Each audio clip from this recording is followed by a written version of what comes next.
Chop.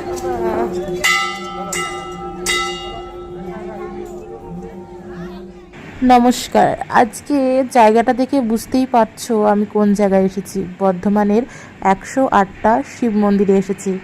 আমার আসার কোনো কারণই ছিল না, হয় না এরকম, যেটা ঠাকুর চাইলে বা টানলে সেখানে ঠিক কোনো না কোনো উপায়ে চলে যাওয়া যায়।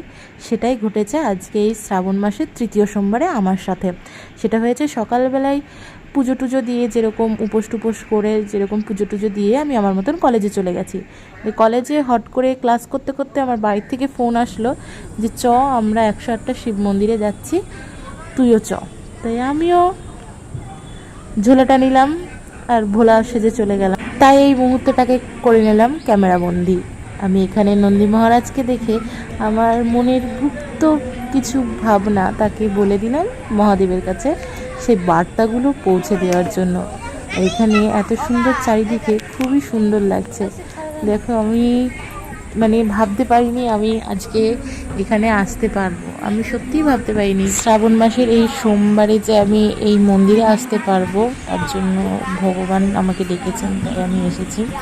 তো এখানটা একটা পার্বতী মায়ের মন্দির মতন ছিল, একটু বেদি মতন, সো সেটাও তুলে নিলাম। আর একটা ব্লগে তো এত কিছু দেখানো সম্ভব না, তাই আজকের মতন হর হর মহাদেব বলে এখানেই শেষ করছি। তার আগে প্লিজ চ্যানেলটাকে সাবস্ক্রাইব করে দিও।